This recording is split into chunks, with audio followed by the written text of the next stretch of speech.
June 1st, 1983. Louisville, Kentucky. 12-year-old Ann Gotlib leaves her friend's residence in order to ride her bicycle back to her family's apartment, but she never arrives. When Ann's mother goes searching for her, she discovers Ann's abandoned bicycle outside a department store, but no trace of her can be found. 25 years later, investigators announce that new evidence seems to point towards a convicted sex offender named Gregory Oakley, but since he is currently deceased, there is no resolution in Ann's disappearance. After that, the trail went cold.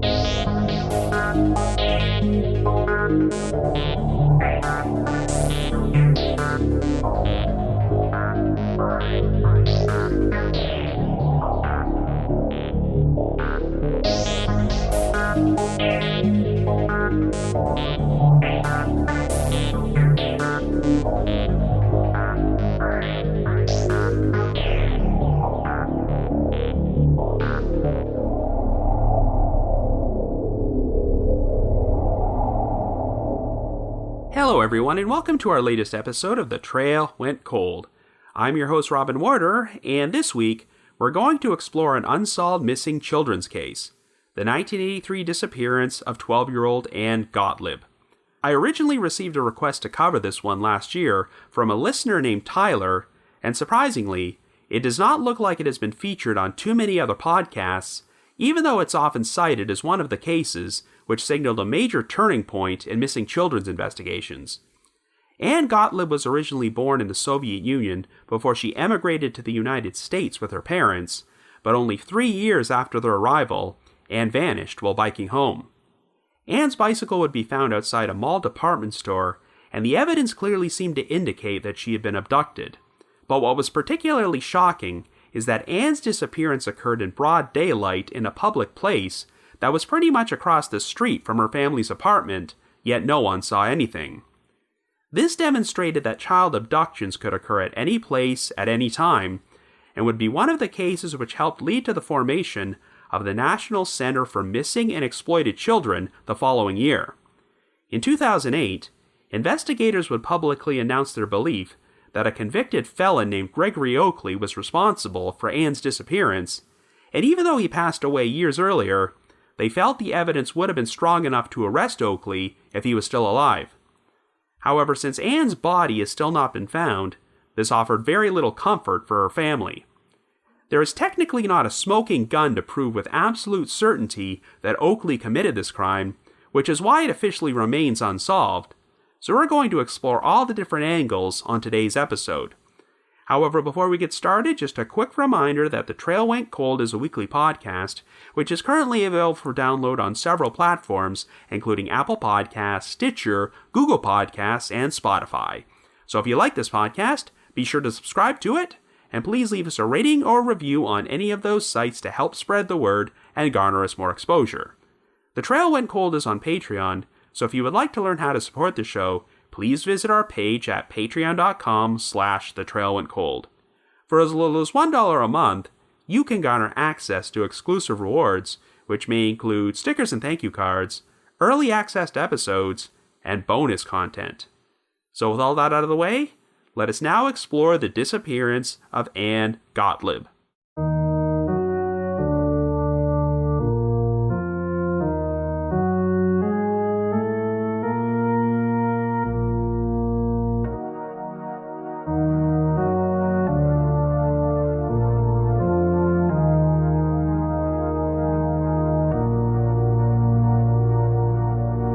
Our story begins in Louisville, Kentucky in 1983, and our central figure is 12-year-old Ann Gotlib.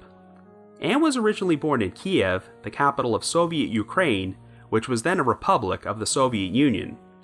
She was the only child of her Jewish parents, Anatoly and Ludmila Gotlib, and in 1980, the family decided to emigrate to the United States. They would settle in Louisville, and in spite of the massive cultural change, Ann proved to be fluent in both English and Russian, and was a particularly smart kid in school, so much so that she wound up skipping the 5th grade. On June the 1st, which happened to be the first day of summer break, Ann left her family's apartment on Gerald Court to take the bus to the city's Jewish Community Center. She spent the afternoon there playing tennis with one of her friends, before the friend's mother gave Ann a ride home. After she arrived, Ann immediately hopped on her bicycle and rode to the home of her best friend, Tanya Okmayansky, which was located about a mile away. They spent the next hour watching TV together, but at around 5:30 p.m., Ludmila Gotlib phoned the residence in order to ask Ann to return home for dinner.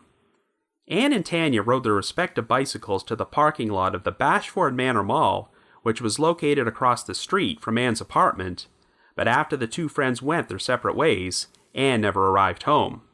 At the time, Anatoly was out of town, but when Ann failed to surface by 6 p.m., Ludmila grew concerned and went out searching for her.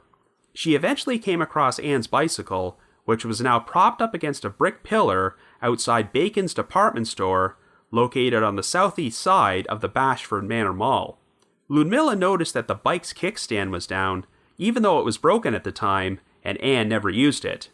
This seemed to indicate that someone else had placed the bicycle there, so Ludmila immediately contacted the police in order to report Ann missing. A massive search effort was launched for Ann, and the FBI would eventually become involved in the investigation. 3 days after Ann originally went missing, a police bloodhound seemed to pick up her scent around a drainage ditch near the mall, and the dog soon led them towards an open window at a nearby apartment complex. The apartment just happened to belong to Esther Okmayansky, the grandmother of Ann's friend Tanya Okmayansky, who was the last known person to see Ann alive. In spite of the presence of her scent, Esther maintained that Ann had not visited her apartment at all on the day she went missing. While this seemed like an odd coincidence, an extensive investigation into the Okmayansky family cleared them of any involvement in Ann's disappearance. Police would eventually come to believe that the only reason the bloodhound led them to Esther's apartment was because she happened to be cooking food at the time, and the dog was distracted by the smell through the open window. Investigators would explore the possibility that Ann might have run away voluntarily because she was having trouble adjusting to life in America. In fact, shortly before she went missing, Ann had been reading a book titled Still Missing, a fictional story about a 6-year-old boy who goes missing before his mother discovers his bicycle standing against a wall. But ultimately, it seemed like this was nothing more than yet another odd coincidence. The Gotlibs completely dismissed the possibility that Ann ran away, as she had no money on her and left behind all of her personal possessions. Another odd theory which was floated around was that Ann had been abducted by Russian government agents in an attempt to force her parents to return to the Soviet Union. However, this theory was quickly discounted by both the family and the FBI, and the Gotlibs insisted that they did not have any knowledge of important information which would have made them targets of the Soviet government. In the early stages of the investigation, the police were certain they had a promising suspect and circulated a composite sketch of an unidentified man in a white floppy golf hat. At around 2 p.m. on the afternoon of Ann's disappearance, a man matching this description had accosted a 10-year-old girl on a jogging track near the tennis court at the Jewish Community Center. He was seen saying obscene things to the girl before he grabbed her and attempted to pull her pants down, but he wound up fleeing the scene when the girl's mother intervened. He also reportedly harassed a woman who was sunbathing about a block away from the community center, and later that afternoon, he exposed himself to a pair of 6-year-old girls on a residential street located a few miles away from the Bashford Manor Mall. Since Ann had been playing tennis at the Jewish Community Center around the approximate time period this man was seen there, he immediately became a person of interest.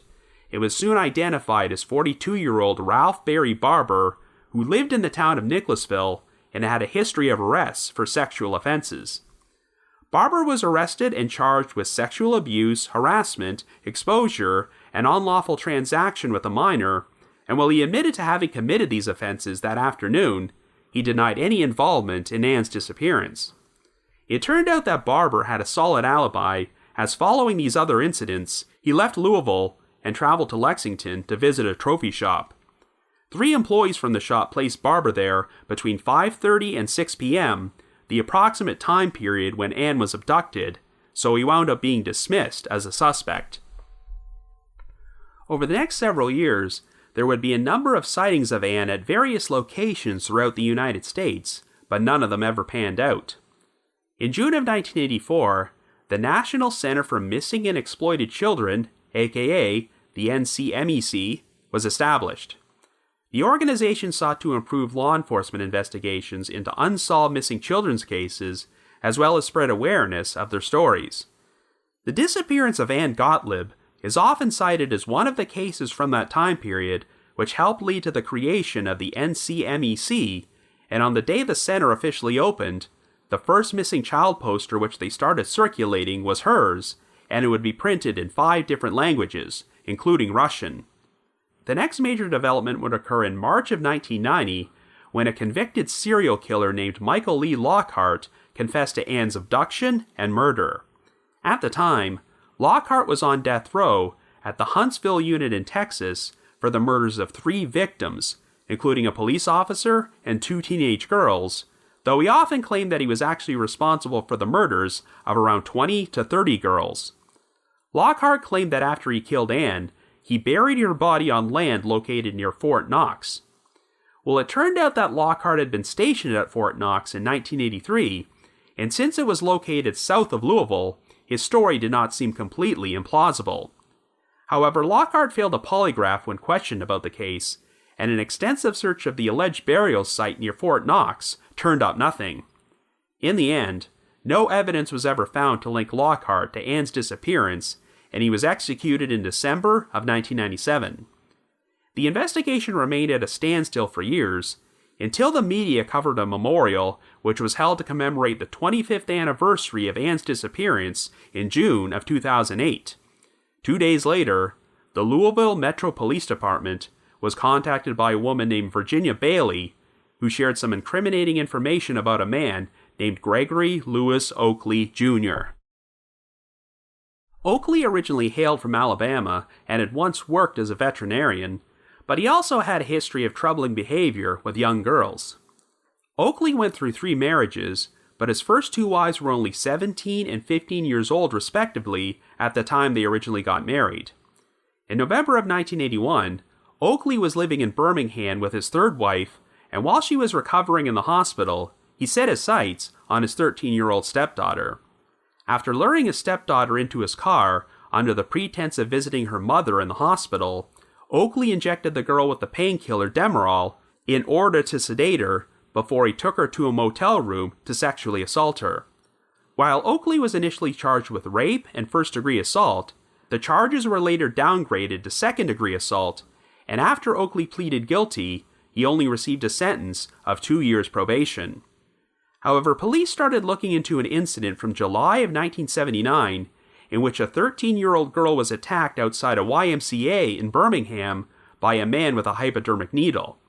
She was also injected with Demerol, though it sounds like the attacker was forced to flee the scene before he could sexually assault her. Given the similarities to the assault on Oakley's stepdaughter, the police decided to reinvestigate the incident, and Oakley would be positively identified as her attacker. Oakley was charged with assault with intent to murder, and while he was later convicted of the crime, he was only sentenced to time served and never went to prison. Since the attacks caused Oakley to lose his veterinarian's license, he decided to move to Louisville near the end of 1982 and got a job as a meat inspector for the U.S. Department of Agriculture, who were unaware of his past criminal record.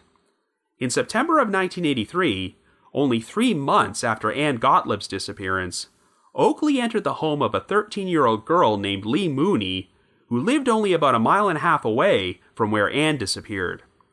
Oakley threatened Lee with a knife and demanded that she take off her clothes, but when she attempted to fight back and put up a struggle, Oakley stabbed her in the back.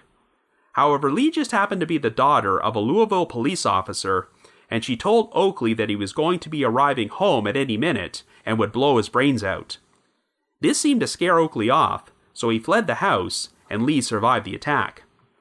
Lee saw Oakley driving away in a black pickup truck, and this description allowed police to eventually track him down. When Lee identified him as her attacker, Oakley was arrested and charged with attempted rape and burglary in January of 1984. It turned out that Oakley had lived only about a block north from the Gotlibs' apartment, so while he was in custody, investigators began questioning him about Ann's disappearance, and he wound up failing a polygraph test. ATM records showed that Oakley had made a transaction at the bank near the Bashford Manor Mall only about 100 minutes before Ann went missing, but he maintained that he immediately left Louisville on a business trip right after the transaction was made. In spite of their suspicions, investigators did not have anything to conclusively link Oakley to Ann's abduction, but he would be convicted of the attack on Lee Mooney and received a 30-year prison sentence. By 2002, Oakley had developed terminal lung cancer, so when he went in front of the parole board in June of that year, they decided to grant him a medical pardon and release him from prison. He subsequently returned to his home state of Alabama, but passed away only 4 months later. Well, at the time Ann went missing, Oakley had been living with his girlfriend, Virginia Bailey, and the publicity surrounding the 25th anniversary of Ann's disappearance prompted her to come forward to police. According to Bailey, Oakley had left town on a work-related trip on May the 31st of 1983, but he unexpectedly returned home the following night at around 11 p.m., which was between 5 and 6 hours after the last confirmed sighting of Ann. Bailey said that Oakley appeared to be drunk and asked him to wash some clothes, which had traces of blood on them. Now, since Oakley worked as a meat inspector at a slaughterhouse, it was not uncommon for him to come home with blood on his clothing, but this was the first time he'd ever requested that Bailey wash them. But most importantly, this new information directly contradicted Oakley's original story that he had left Louisville on a business trip following his ATM transaction at the Bashford Manor Mall on June the 1st. Bailey also said that after Ann Gotlib's disappearance made the news, she often heard Oakley speak about her case, and he once remarked that if they didn't find her shortly, she would be gone, and they would never find her. When Bailey decided to confront Oakley about his interest in Ann's case, he responded by striking her in the face, and he moved out of their house in July. On the basis of Bailey's story, investigators decided to revisit an old lead involving a burglar named Charles Cavins, who had served time with Oakley at the Luther Lockett Correctional Complex. At one point, Cavins had escaped from prison, but after he was picked up in March of 1992 and held in a city jail in Mount Carmel, Illinois, he asked to speak with detectives from the Jefferson County Police Department in order to discuss potentially making a deal with them in exchange for information. According to Cavins, at some point in 1989, Oakley had confessed to abducting Ann Gotlib and injecting her with the painkiller drug Talwin. However, right when he was about to sexually assault her, Ann wound up having a negative reaction to the drug and vomiting, so Oakley strangled her to death in a fit of rage. He subsequently disposed of her body by wrapping it in a tarp and burying her. Cavins agreed to take multiple polygraph tests, but the results showed that he was being deceptive, so investigators suspected that he had fabricated the story. But the news story provided by Virginia Bailey prompted police to track down Cavins and re-interview him. He once again shared the same story about Oakley's alleged confession and agreed to take another polygraph. This time, he passed, and he also wrote out a statement confirming that Oakley's confession took place. In light of this new information, the Louisville Metro Police Department decided to hold a press conference in December of 2008, in which they publicly named Gregory Oakley as the prime suspect in Ann's disappearance. They seemed pretty certain that he was responsible, and stated that even without Ann's body, they believed the evidence against Oakley would have been strong enough to charge him with Ann's murder if he was still alive. The Gotlibs requested that the case be turned over to a grand jury for a posthumous indictment against Oakley, but the Commonwealth's attorney elected not to do so since Oakley was deceased and could not mount a defense for himself. Even though the authorities continue to believe that Oakley was the perpetrator, they have not officially closed the investigation into Ann's disappearance and still hope to recover her remains someday. But for the moment, Ann Gotlib continues to remain a missing person. So I guess you could say, the trail went cold.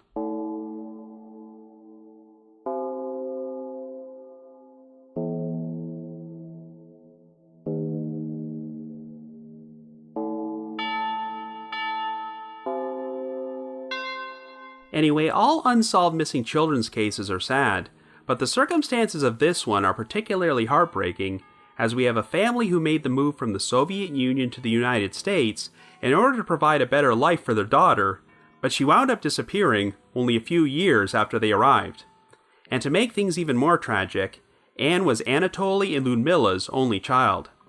The Gotlibs pretty much followed the same pattern as a lot of parents of missing children, in that they kept the same phone number for decades on the off chance their daughter was still alive somewhere and would attempt to contact them. I'm not 100% certain if Anatoly and Ludmila are still alive today, but if they are, they would both be getting up there in years, and they've had to deal with what is pretty much the most unsatisfactory conclusion the family of a missing victim can get. This is one of those cases where everyone seems to have a pretty good idea who the perpetrator was, but since they are already deceased, the chances of recovering the victim's remains and getting complete closure are not great.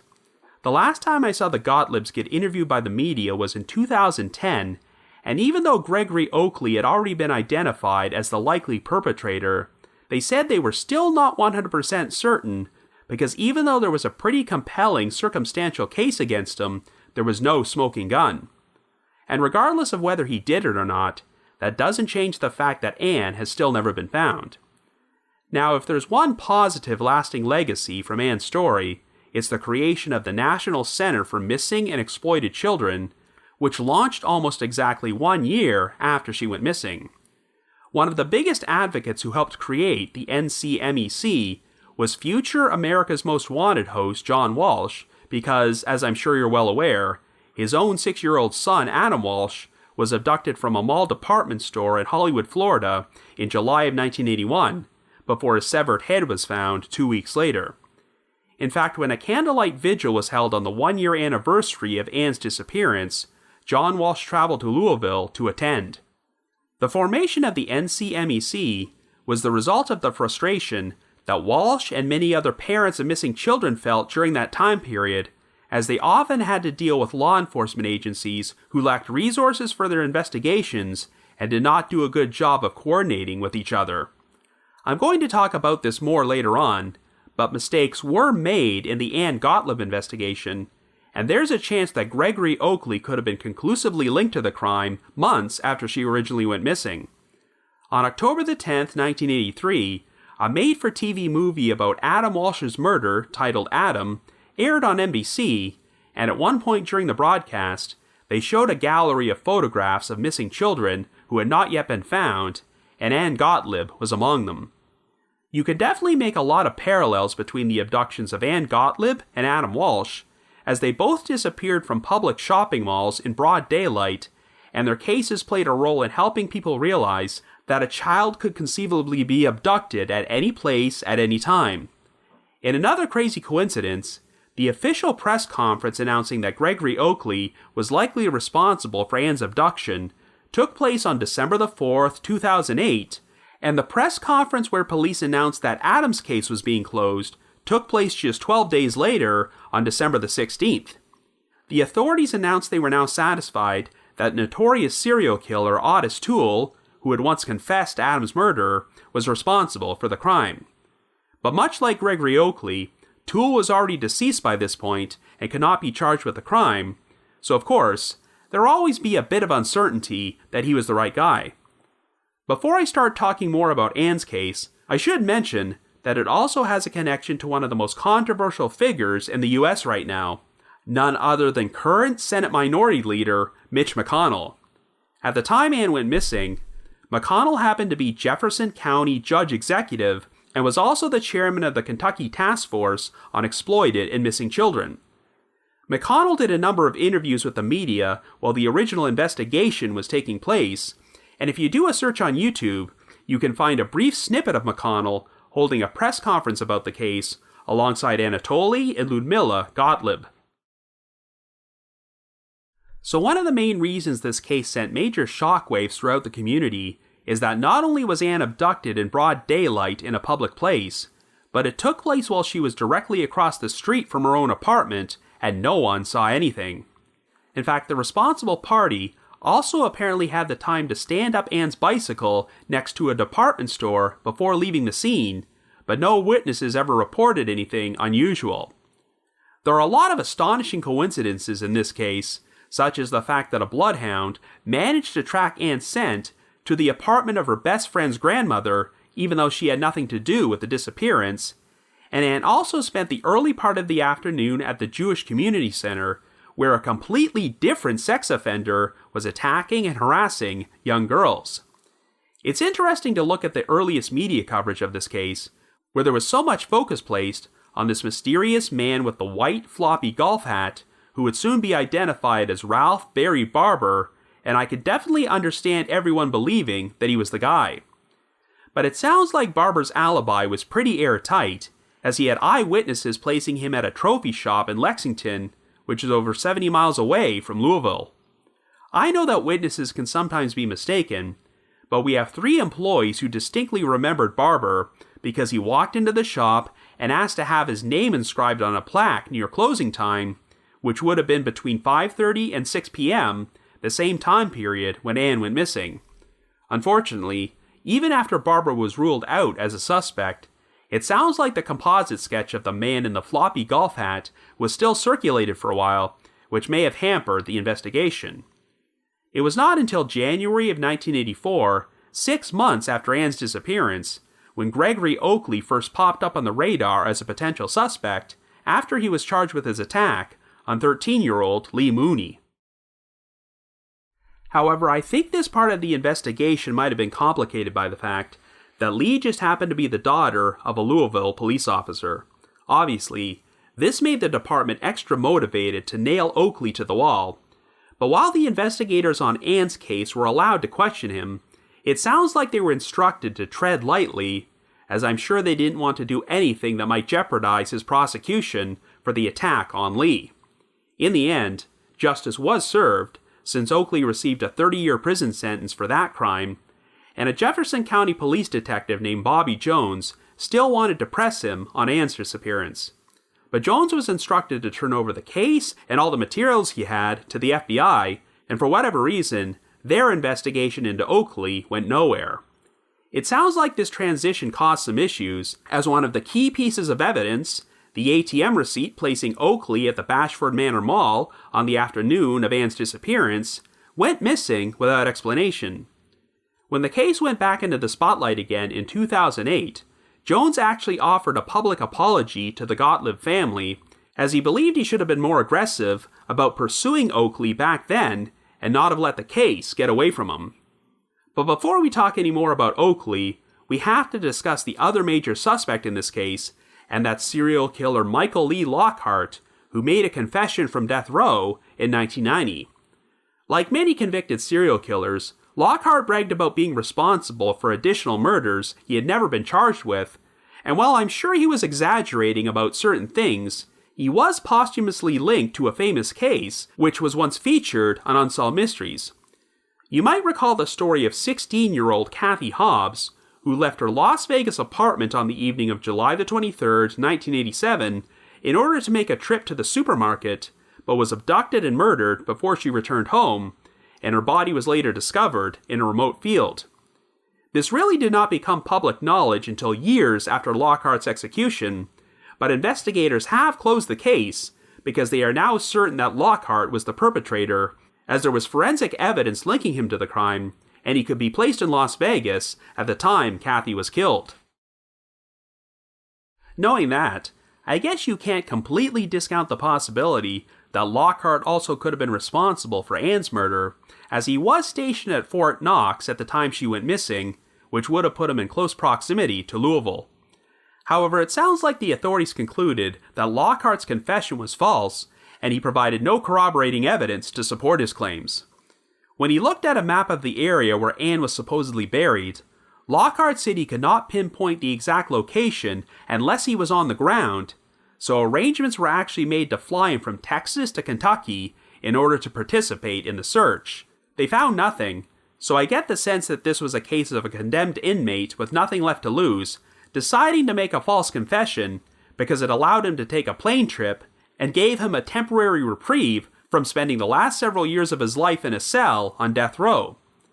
During an interview they gave in 2010, Ann's parents stated that they had not completely discounted Lockhart's confession, and they had also lobbied the authorities to perform a second search near Fort Knox during the mid-1990s, though this never came to fruition, and it sounds like investigators remain 100% convinced that Gregory Oakley was the real perpetrator.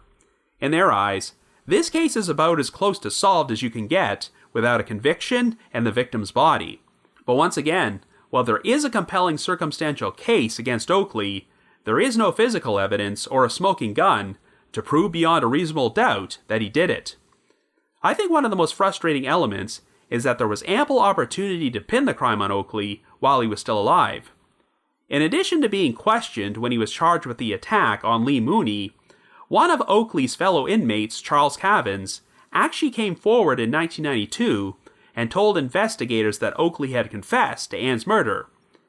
It sounds like they believed this story when Cavins was re-interviewed in 2008, but why didn't they act on this information 16 years earlier?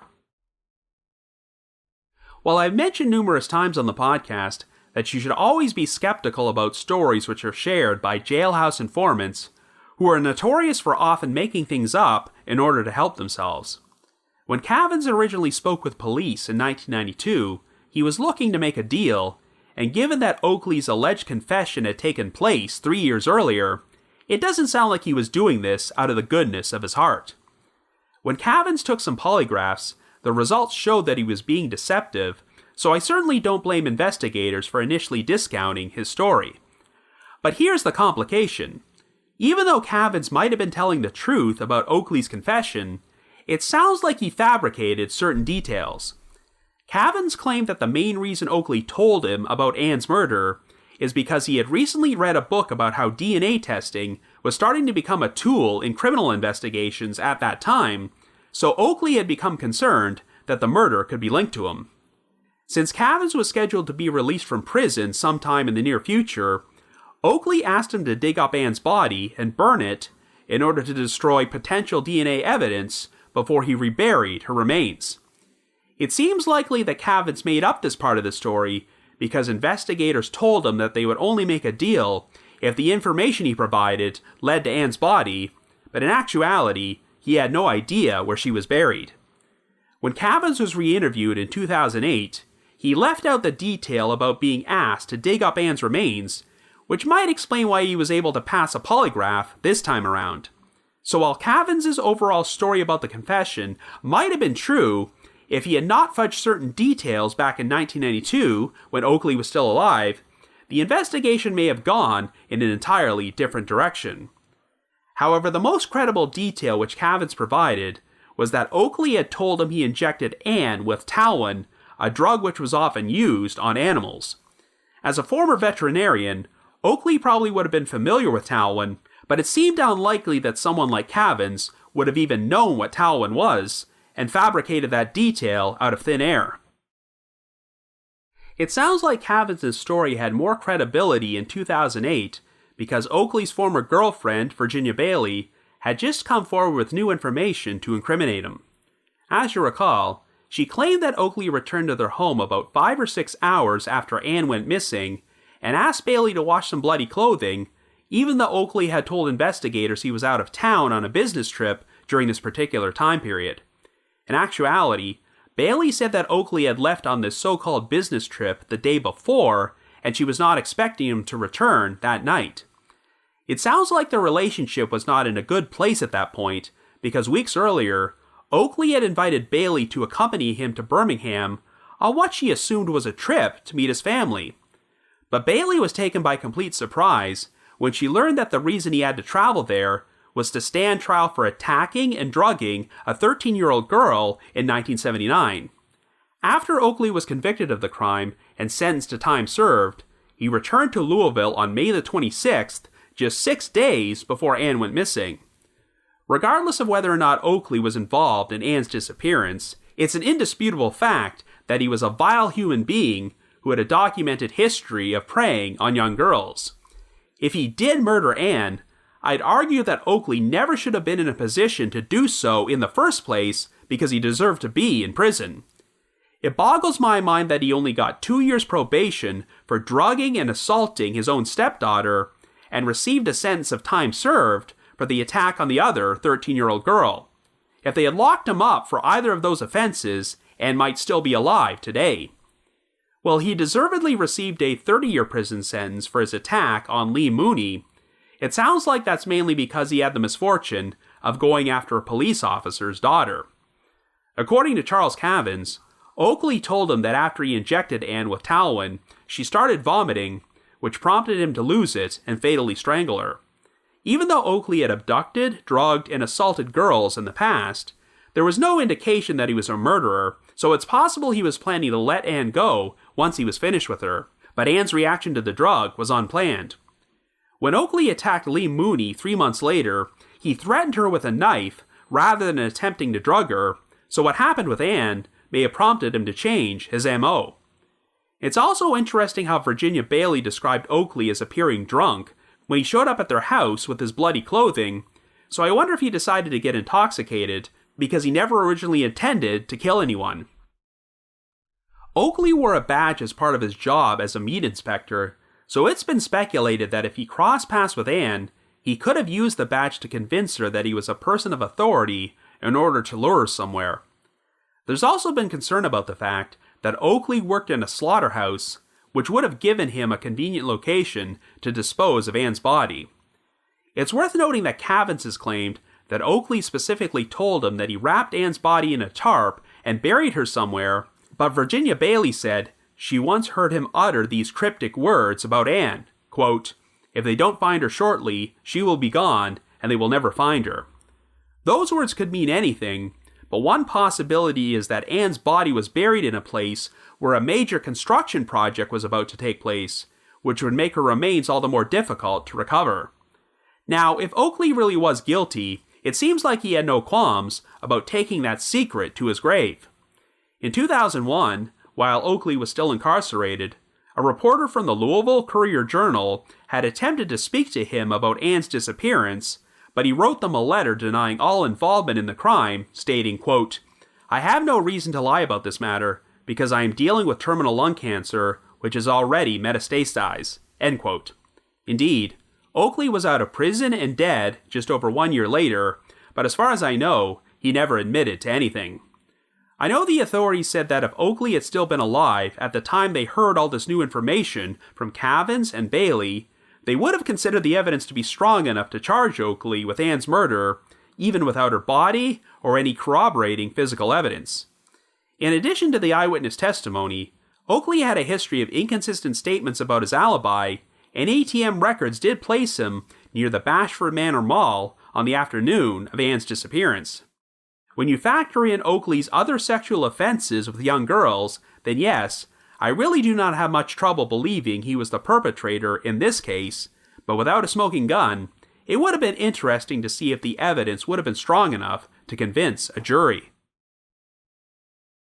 Since Oakley wound up going to prison only a year after Ann went missing, and spent nearly 30 years there until he died an agonizing death from lung cancer, then I guess you could say that justice was ultimately served in this case. But it still doesn't offer much comfort for Ann's parents, who have never been able to recover their child's remains and give her a proper burial. I know the Gotlibs have always remained a bit skeptical that Oakley was the perpetrator, but I can understand why they would feel that way, because it still allows them to maintain hope that they might find out what really happened to Ann someday. Believing that a currently deceased suspect killed your daughter, and you will be unable to bring her home, is a hopeless feeling to live with, so if by chance you happen to have any information about the disappearance of Ann Gotlib which could bring this case to a conclusion, please contact the appropriate authorities. But if you just have your own thoughts about what happened, feel free to leave me a comment or send me an email to robin.warder@icloud.com. That's robin.warder@icloud.com. Now the reminder that The Trail Went Cold is on Patreon, so please visit patreon.com/thetrailwentcold to learn how you can support our podcast and become eligible for some pretty neat rewards. We produced a bunch of exclusive bonus episodes for our patrons in tiers 2 and 3, and this past month, I did something a little different from the norm by releasing an episode about a case which has been solved, the murder-suicide of the Benoit family. You probably know that I'm a lifelong professional wrestling fan, and Chris Benoit's decision to murder his wife Nancy and 7-year-old son Daniel before taking his own life has always haunted me, So I decided to put together an episode in which I detailed this horrible crime and shared my personal thoughts on it. And for our patrons in Tier 3, I've also recorded another new audio commentary track which can be played over a classic episode of Unsolved Mysteries. I'd also like to take a moment to thank our most recent listeners who have signed up with us on Patreon this week, and they are Melanie G, Jen B, Michaela, Meg, Kenny F, Yogi Sleuth, Gabrielle D, Jennifer L, and Carol. Thank you all so much for your support. And before I bring this episode to a close, I'd like to play a promo for another true crime podcast, Murder Mile.